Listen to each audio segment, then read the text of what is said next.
everybody, and welcome back to episode 2 of The Day Away with me, Isabel. Me, Charlotte. And me, Leanne. Yay! It's our first opening with Leanne involved. Woo. So, today we're going to speak about all kinds of different things again. We're going to start with our last couple of games in September, do an overall recap of September, then we'll talk about the last couple of games. It has been a little bit since our last one, so we'd just like to do a bit of a recap. We've had a lot, haven't we, to be fair, on. We will talk about the HerGameToo stuff later, but we've been very busy girls, haven't we? We have. But September, let's talk September. What It's a been month. a really good month, Leanne, hasn't it? Fantastic. And just Unbeaten? counting now, how many? 1, 2, 3, 4, 5. 5 out of 6 games we've won. Whoop, whoop, which is amazing. I think we've now got, we was 9 out of 10, weren't we? So are we 11 out of 12 now? No, 10 out of 12 games unbeaten. Sorry, I can't do maths. Quick math. What is that? 10 out of 12 games now that we've won. That maths could be absolutely awful, by the way. So don't quote me on that. I mean, Manny D as well, scoring the goals. We just need to address as well the elephant in the room because as soon as I saw Jim McNulty and Manny D get player and manager of the month, I was like, oh no, this is gonna be the curse. But then part of me is thinking now, maybe this is the season because the curse didn't happen. Don't get me wrong, we will get onto the Halifax game a little bit later. But Manny D is still scoring goals.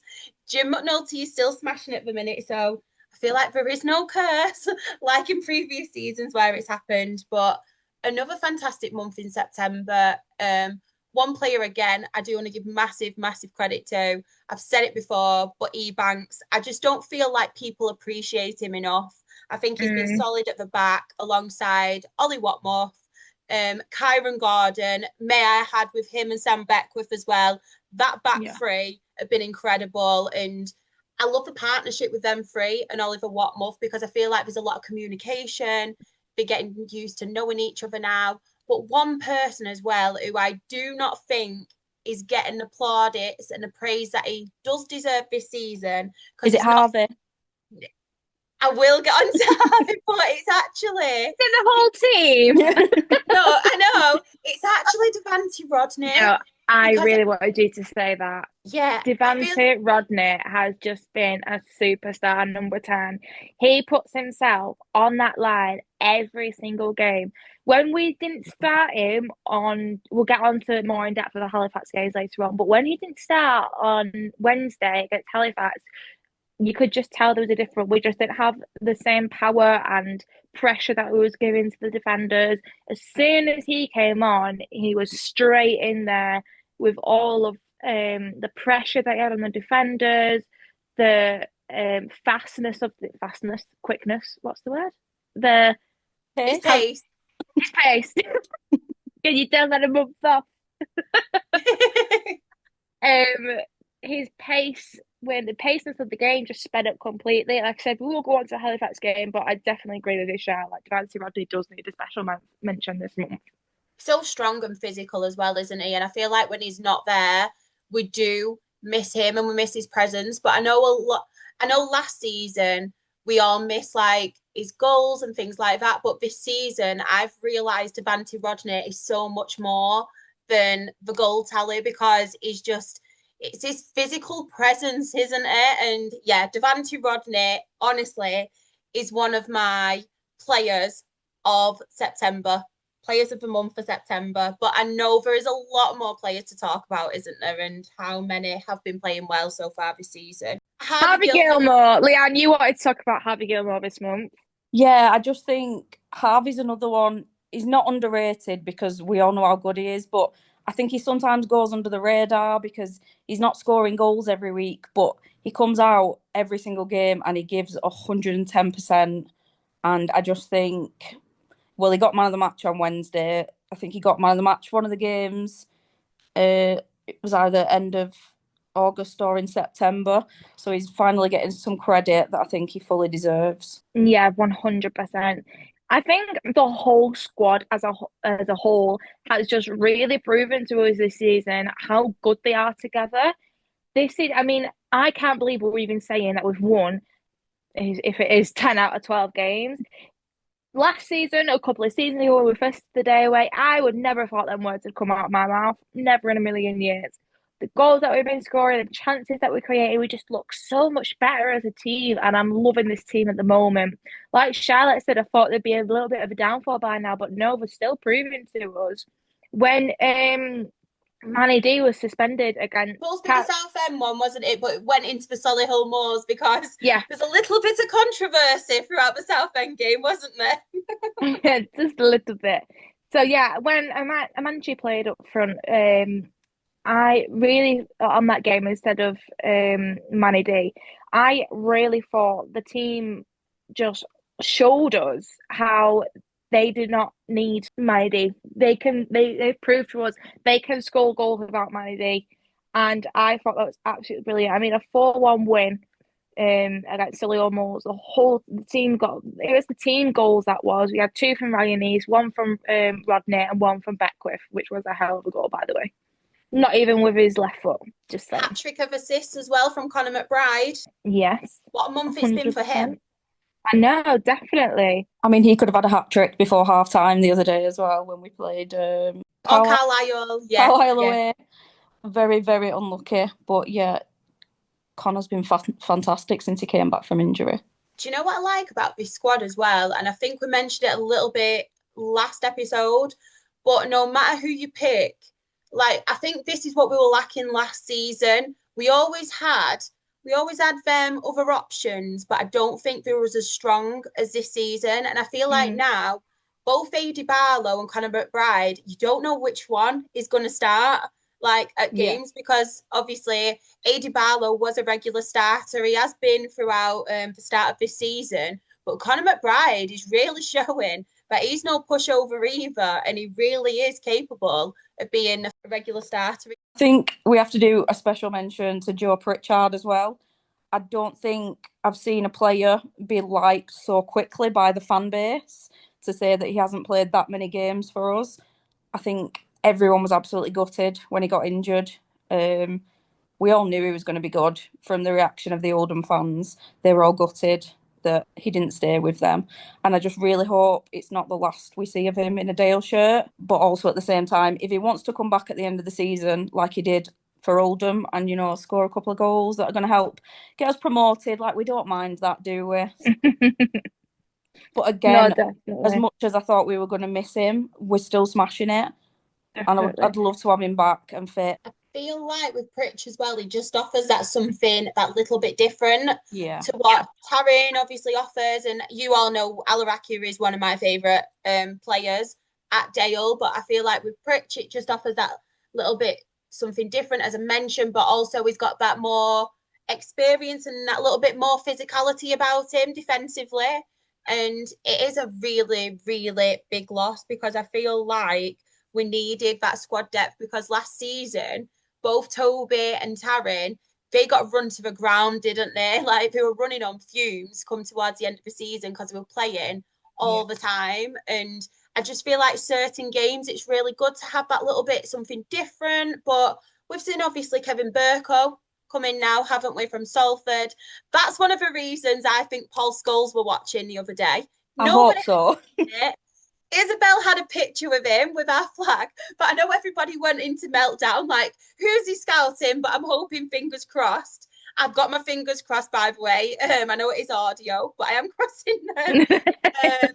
I've got my fingers crossed that it was just to watch Kevin Burko and not to scout any of our players. But I think, to be fair, Dan Moss, when I've seen Dan Moss, he's shown glimpses that obviously he can play in that role as well. So it Yeah. is nice. But yeah, I miss Pritch too because I just feel like it was a you could see him, couldn't you? And like the quality of him and what he brought. Sorry, I'm just showing you guys a tweet that Rochdale have just put.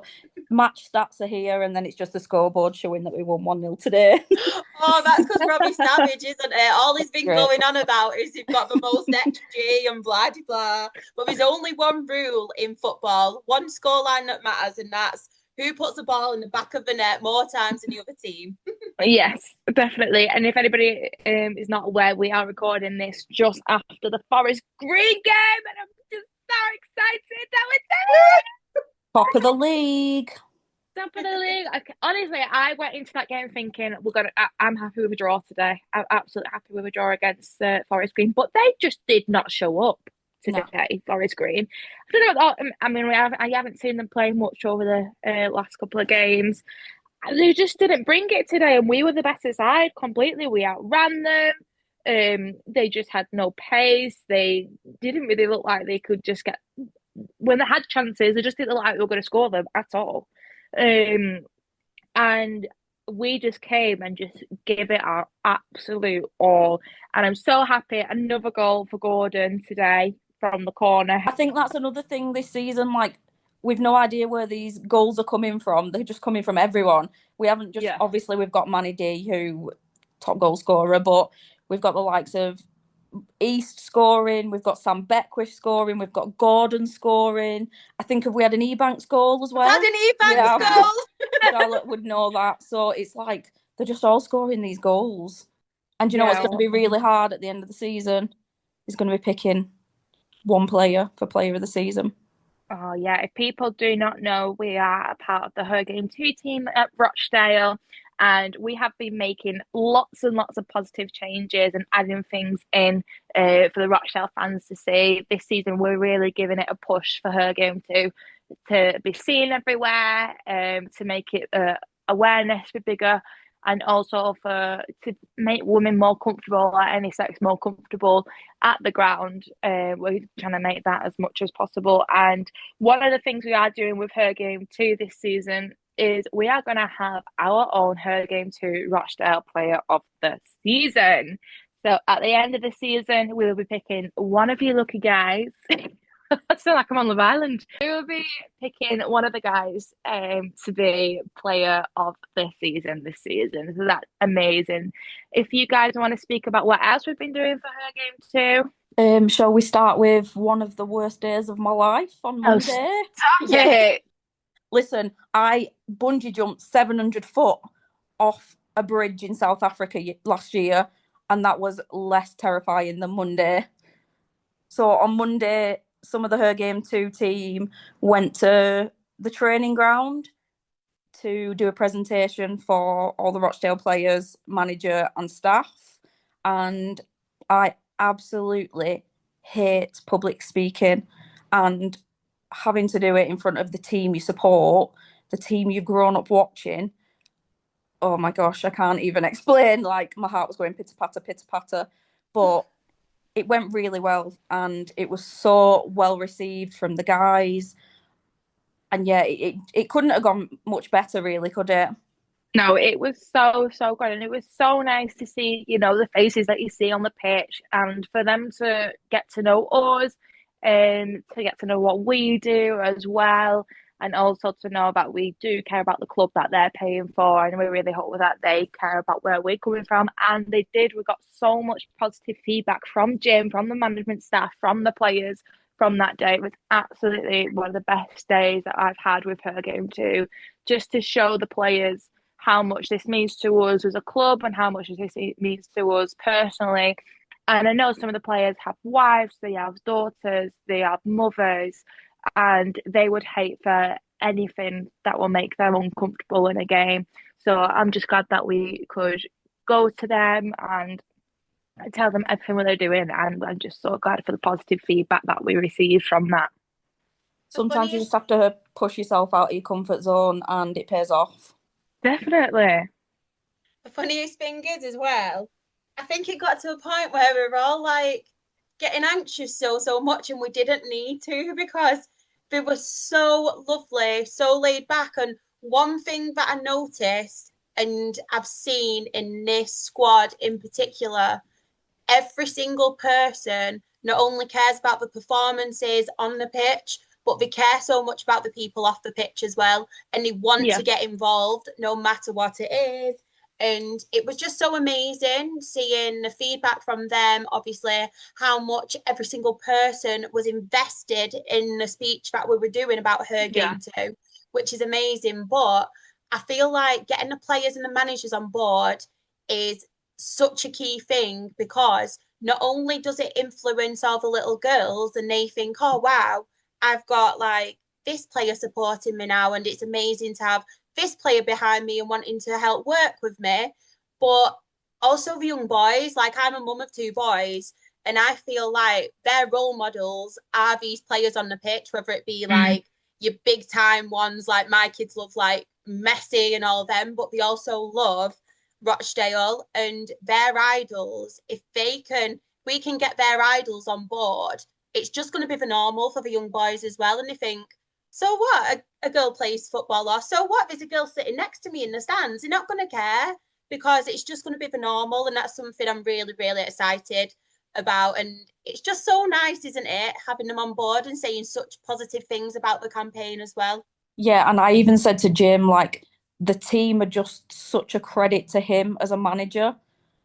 They were all just fantastic. I'm It so glad, had so glad. obviously, your manager has to have control of the boys, control of the team, but they had so much respect for Jim, and that was really eye-opening for me to see. And for us as well. Adam, And for us as well. yeah, God, yeah, everything that it was like a. I wanted to be like when we were in the front. It was like a classroom. Oh my gosh. When we were at the front, I just wanted to go, you're nice. I'm surprised Fiona didn't. I know. Fiona is one of our HerGameToo advocates, and she is also a teacher as well. So she absolutely thrives that, because she does that every single day. I've done drama through university, and so I was pretty confident with it. And these two did really well. To say that you were so nervous, stop shaking your head, Leon. You did really well. And I'm just so proud of us as a team for being able to do that. And I'm just so thankful to all the Rochdale players for making us feel that comfortable. I just thought as well, like, I can't get out of this now. I had literally Jim and Ian Henderson looking straight at me. I thought, right, Ian Henderson, the goal, is looking straight at me. And can I add, Leanne made Ian Henderson, the GOAT, all-time leading top goal scorer at Rochdale, laugh. I saw him laughing at one of Leanne's jokes. So I'm funny, me. Why are you shocked? Well, I'm joking. And can I just say, I did try for everybody that sits near me and Isabel in the main stand to find out the question that we all really want answering. And I did ask Matt Dunn who he rings, but he's very secretive about it. So we just think he's ringing Domino's, he's ordering pizza for everybody. Yeah. Every home game, Matty Dawn, like between 60 minutes and 80 minutes, he's on the phone. And I'm telling Leanne, he's on the phone to like the cameramen or, the match stats people up there. I think he's on the phone to him, but Leanne thinks he's on the phone to his wife. I reckon we should play a game. Wrong answers only. Yeah. Who is Matty Doan on the phone to? It's like a poem. Matty Doan on the phone. Do you know what I need before the end of the season? I need Jim McNulty, Matty Dunn, Josh Lillis, and Jason Taylor link up. Like, I need them all to play a game. Yes. Whether it's a cup game, whether it's a league game. If we've won the league by February, March, we can pray. I need them to play together just one last time. Yes. So I think we need to do a big shout out to Dale 1907, who very, very kindly gave up their box for us to go in to watch the Halifax game on Wednesday. Grandma Jean made her second appearance at Dale. She's been dying to come back. So thank you so much for letting her come. Obviously, the result didn't exactly go our way, but we all knew that the loss was going to come at some point. I didn't go into that game feeling confident. I felt more confident today, which is crazy, but I just didn't go into that game feeling confident at all. I mean, you've got the local derby kind of vibe. That's our closest derby this season. So you've got that kind of vibe. It's a Wednesday night. It's cold. It's dark. That always takes its turn. But on Halifax, I think a lot of the fans were frustrated with Jim about the changes. But for me, you've got to have rotation changes. They cannot be playing 90 minutes of football twice a week. They're gonna get tired, and the players that are on the bench, as we have seen with a manager coming on for Manny, Moss coming on for Toby, players on the bench are actually you don't think, oh God, he's coming on. That's not good. Every single player that comes on the pitch from the bench proves why they have a Rochdale shirt on the back and prove that they're bloody brilliant players.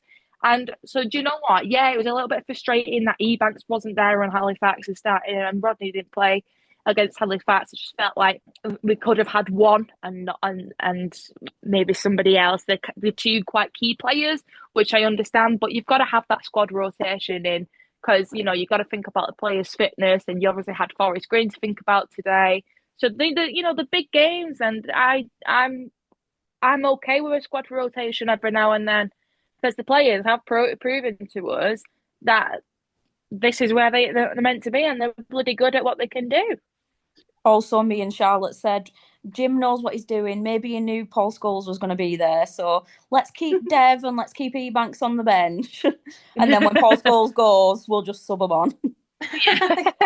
Yeah, exactly. I think a lot of people are taking out of being a little bit disrespectful to Halifax as well, because including today, where they have won 2-0 against Brackley, who are doing fairly well. They've just been newly promoted Brackley, doing fairly okay. They have actually won 5 in a row now. Adam Lakeland has got them playing some really good stuff. Quite a physical team as well, who came with a game plan. I don't know if you girls noticed as well, there were like 2 or 3 players on Manny throughout the game, and they completely took him out of the game. I don't think he had a very good performance, but I don't think that was necessarily down to him. I think it was because Halifax came with a plan, and obviously they got the 3 points in the end. Hamami as well, may I just say what a great player he is. The 2 goals that he scored, and he's played and he's performed really, really well this season. So very, very good for him. But yeah, as you said as well, Izzy, it was one of them where it's disappointing because obviously you want to continue your good run, don't you? And I think it would have been 8-8 in a row the wins, but at the end of the day, you need to rotate your players. Halifax came with a game plan. I think the second half we absolutely peppered their goal. Yeah. Could have probably scored more. We could have put our chances away, probably could have scored and won, but it just wasn't our day. And I think just from them scoring the first goal, I kind of thought it's going to be one of them days today. They're going to be really hard to play against Halifax, but you need to give them credit where credit's due at the end of the day. They came with the game plan and they came and got the 3 points. Nothing to be ashamed of, is it? No, I'm definitely. not going to win every game, unfortunately. Exactly. I just hate the fact as soon as we lose. Well, we're not. I wish we could. I just hate the fact that as soon as we lose a game, it's Jim's fault, or Wednesday night it was Hogan's fault, according to half the fans, and it's just like, oh gosh, it's just always going to be on somebody. Yeah, definitely, and that's kind of the frustration that we obviously see from HerGameToo as well. Side of things, they'll take. That's when sometimes it can be a little bit uncomfortable for girls when fans are acting, emotions are heightened and stuff. So and like I said, you've got to have these squad rotations because you don't want injured players unnecessary because they've played too many games this season. So I understand the frustration. I was a bit frustrated after the game and was pacing in the box. I'm going, so yeah, it is frustrating, but you know what? We've had a bloody good win, and we've now got a win after that. So I'm looking up. Not just got a win, we're top of the league. We're top. Back where we belong. With 2 games in hand, might I add. Yes, exactly. Yes. Exactly. Can I just quickly add as well, sorry, about the Halifax game? I know obviously we mentioned Dale 1907 giving up their box, but I just wanted to mention the amazing things they are doing for the match day experience as well. And it's so good that we have that collaboration with them. They're always so supportive of things we do, likewise us with them. But just seeing all the flags around the ground, the kids waving the flags as well, and the atmosphere in Pearl Street is really, really amazing. But not just that, at half time, the Halifax game, I went and spoke to some of the young girls from Rochdale Ladies. And what an absolute pleasure it was speaking to them. We were giving out some of our stickers, we were having pictures with the flags, and they were really into it. They were talking to me about how they're playing this season, how much they love coming to Rochdale because of the atmosphere, because of how much they love the players, but it's all because of them feeling part of something, and they absolutely love it. So I just wanted to give a shout out to obviously us for making them feel welcome, but obviously the lads at Dale 1907, because honestly the match day experience and sitting in Pearl Street, and experiencing that is just really, really amazing. I absolutely love it. And Absolutely. that was one of the reasons as well. Like, don't get me wrong, sitting with my kids, but one of the reasons as well why I didn't come into the box, because I was just like, I think I'll just love being in the stands so too much. Yeah. So our next game now is not for two weeks. We've got Yeovil at home on Saturday, October the 18th. We've got some exciting news that day. We will be launching our merch. So we've got lots of new merchandise for you. New merchandise. We've never done merchandise before. So it's going to be Rochdale Times HerGameToo merchandise. And we will be sat in the Radcliffe Bar, normally where the Dale Trust sits. And it will be not confirmed yet where we're going to be sat. Oh, okay. Could be. David, could be. Keep your eyes peeled. Either in the Radcliffe or in the Dale Bar. Maybe we'll make it into a competition of who can find the HerGameToo team first. Whoever can find the HerGameToo team first can get a sticker. So wherever we will be launching our merch. You can come and say hello to us, get to know us. There's advocates and ambassadors as well. Have a look at our merchandise. We've got pins, we've got badges, we've got teddy bears, we've got hats, we've got wristbands, we've got more hats. Hats. 2 different types of hats, 3 different types of hats actually. So come and say hello, come and have a look. It will be amazing. All proceeds go to the HerGameToo Rochdale initiative, so we can start to look forward to things like ladies grassroots. We can invest a little bit in that, a little bit more in the Rochdale HerGameToo as well. So all your proceeds will go to a great cause. Dare I ask, we are up to the point where me and Charlotte got the predictions wrong in the last podcast, which means Isabel gets to pick some forfeits for us. Have you made a decision what those forfeits are going to be? Please remember that at some point this season you probably will lose. Right, but I'm the first one, so you're a nice person. I'm not. I'll be nasty. Right. Well, thanks for letting me know that before I'm about to tell you. So my forfeit for the 2 of you is dun dun dun. On the next home game, you have to wear Yeovil shirts each for an hour. Where are we getting Yeovil shirts from? I've got some tricks up my sleeves. And I am going to post it all over Rochdale HerGameToo, and you have to act like you're Yeovil fans for an hour. So technically she just said an hour, so we could do it at 8 o'clock in the morning. No. You didn't specify. Let me finish. I wear mine to work. You did not let me finish when we're at the match. So it could be I'll let you off. You're not going to do it beforehand because we are doing the HerGameToo merch launch. So it will either be after the match, during the match, or there isn't an or. It's either during the match or after the match. I'm intrigued to know where she's getting these Yeovil shirts from. Also, we do have a game at home next Saturday, but it's just not a league game. You know that, don't you? Yeah, but it's not a league game. Okay. Yeah. I can't go to that. I'm gutted. I'm away. Without Alarakia and Watmouth as well. Oh, God. Fabulous. Got on Miles. It'll be fine. Or I've just said, everybody on that bench, I'm happy for them to start, so I can't go back on my word now. So, Miles, it's time to show yourself. Show yourself. Right, I want to get my own back. I think it's time to make some predictions for the next game. Do you guys want to do it for York? Do you want to do it for Yeovil? Should we go for York? Yeah, we'll go Yeah, for York. York. Go on, Izzy, seeing as you were the winner, you get to have first prediction. I think that we will win 2-1. I think York will. Leanne's giving me the middle finger. I was going to say 2-1. I think York will score first and then we'll equalise and then we'll score later on. Charlotte?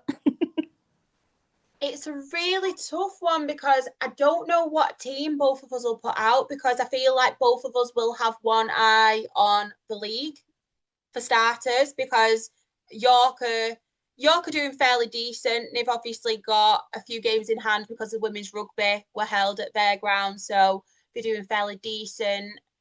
But then part of me thinks, will both teams want to get further in the FA Cup to hopefully get a decent draw for money? So, I'm going to go 3-2 Dale because I feel like we've got the goal scorers. They've got Ollie Pearce, who may I add is a penalty merchant. He loves scoring his penalties, but he also scores some really key goals as well. So, yeah, 3-2 to Dale. Right, well, I'm going to go 3-1 to us then. Okay. Well, I won last time and it was 3-1, so Oh, yeah. maybe it's a lucky charmer. Maybe. Right, Charlotte, it is time for your favourite part of the podcast. It's for Chant Roulette. I love Yay! it. I hate it. I love it. This week's song is going to be... Now I need to pick something that Izzy's going to know. It's going to be Blinding Lights by The Weeknd. Oh, Blinding Lights. That's a hard one. Well, the great thing about this game is I actually don't know lyrics to any song, so I can just make my own lyrics up. I think I've got one. Go on, Charlotte. A football under the floodlights instead of blinded by the lights. Go on then. Oh, football under the floodlights. Oh, football under the floodlights.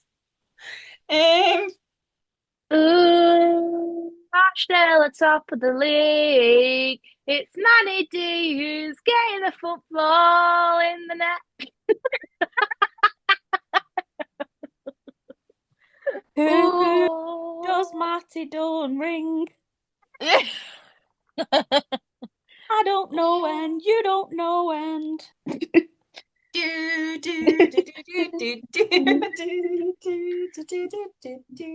blinded by the lights at Scotland.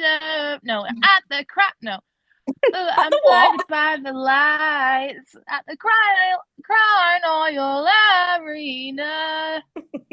And I said, ooh, Toby and Taz are going down the wing so fast.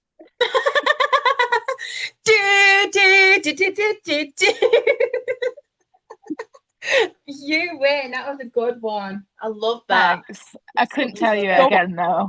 Such a show off. I love it. That was a hard one. That was a real hard I'm one. going to make it easy for you guys, especially not Isabel when she's just give us that forfeit. I know she absolutely smashed it though. Me singer-songwriter in the thingy. In the making. Don't boost her ego anymore. anymore. Next game. Okay, guys. So that is everything that we've got to talk about for today's podcast. And next couple of games are York at home in the FA Cup next weekend.